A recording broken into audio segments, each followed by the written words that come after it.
Hi, and welcome to QRIDit Home Watch Tutorial Part 2, the Welcome Menu. For this video, I'm going to walk you through the Welcome Menu and some general company settings. You'll find the Welcome Menu in the upper right-hand corner of your dashboard.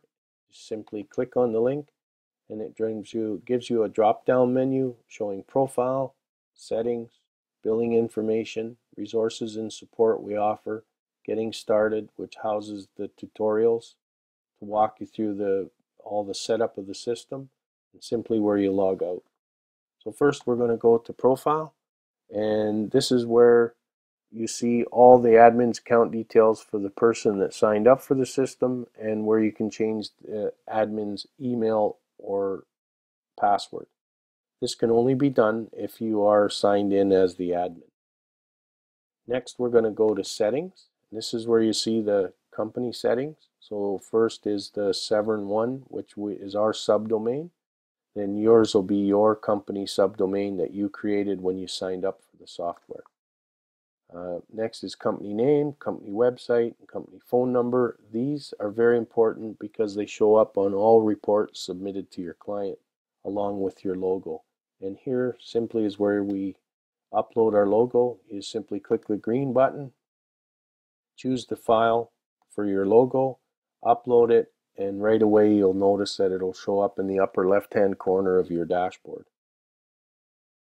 Your company logo always shows up on all reports.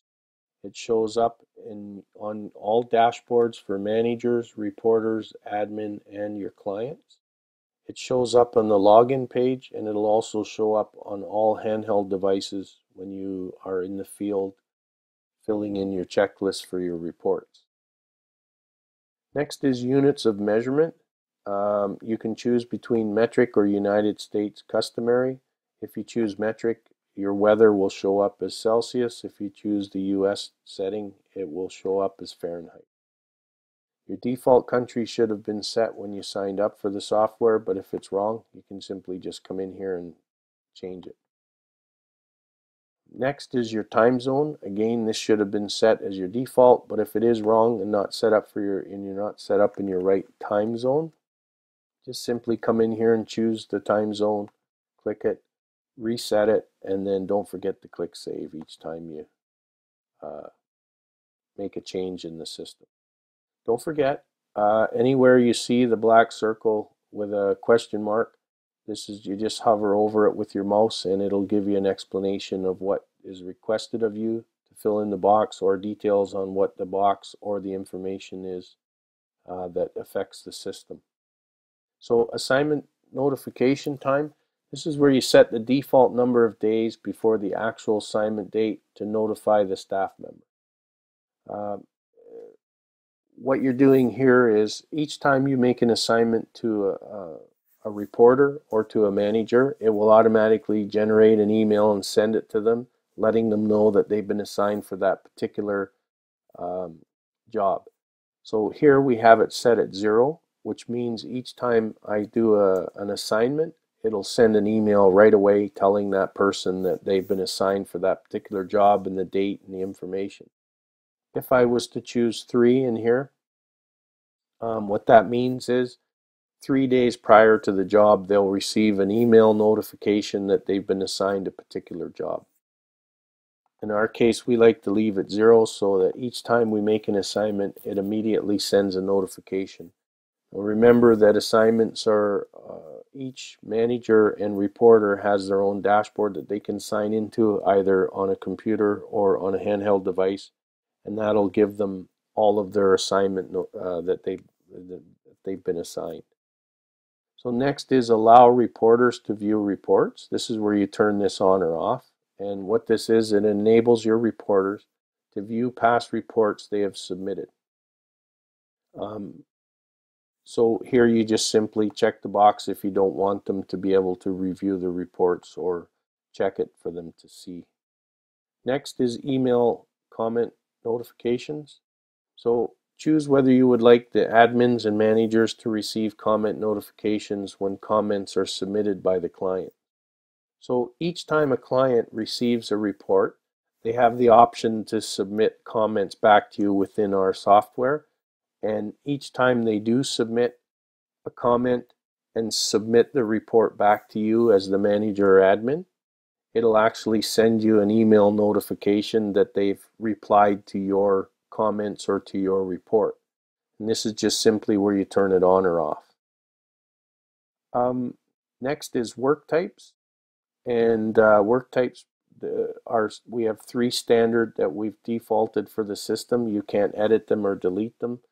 There's cleaning, home watch, and property management. Cleaning and home watch both have standard templates. Property management is blank, and the reason for that is there's so many different types of property management that it was just too hard for us to have a template that covered it all, so we left that blank. But you can create templates within property management of your own. But if you have another line of business, which most home watch companies do, and you want to add and make your own templates for that specific work type, you just simply click the box. And for this purpose, we'll do landscaping, as a lot of companies do landscaping. And we click create, and now you've created a work type. And later on in another video, I'll show you how to create templates within that landscaping work type. Next, we're going to go to billing. And this is just a summary of your billing information. If you chose to sign up for monthly or yearly payments, this is where you'll come to get a copy of your invoice. And you just simply click the green button, and there's your invoice, and you can download that or print for accounting purposes. You can, within billing, you can also, as your company grows, this is how we designed the software so that you could start out with a small plan, and then as your company grows, or if you have a bigger company and you want to add some more CRIDs, you just simply click the green upgrade button and you can go to the next plan. Next is resources and support. This is where if you find you're needing some support or some help with a feature that you're not sure of, or maybe one of our videos or our getting started tutorials didn't quite cover it, you simply click the visit support portal, create a new support ticket, fill in your name, your email address, whether you're looking for sales and service or technical support, put in a subject and a description, and submit that to us, and we'll get back to you within the time frames that we've posted in our for our response time.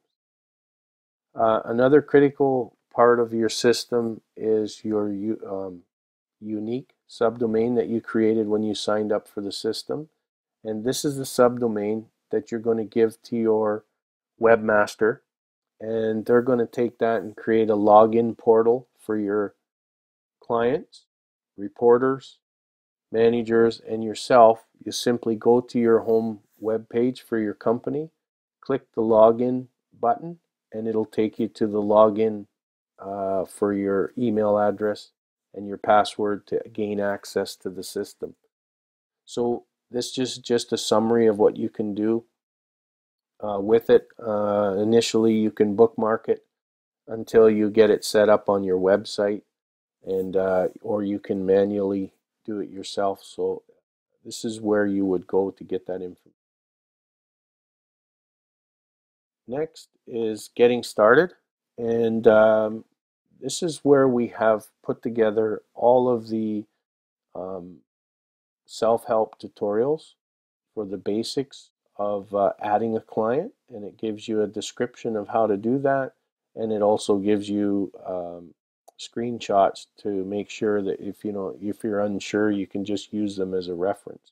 So there's quite a few in here: how to create a CRID, how to print a CRID, for example, and just gives you a lot of information for the general setup of the system and to help you get started. And as we progress through the software, we'll be making and creating videos for each one of these to make it even more user-friendly.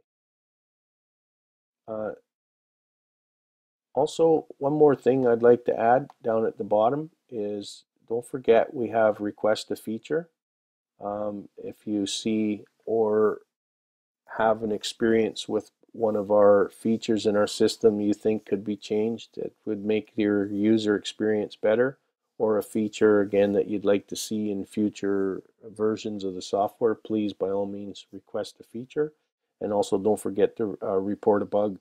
If you find a glitch in the system, we sure appreciate it if you would fill that out and let us know right away so we can address it. And I'd like to take this opportunity to thank you for choosing QRIDit HomeWatch Edition software, and look forward to working with you in the future. In the next video, we will show you how to set up zones. Thank you for choosing QRIDit HomeWatch Edition software.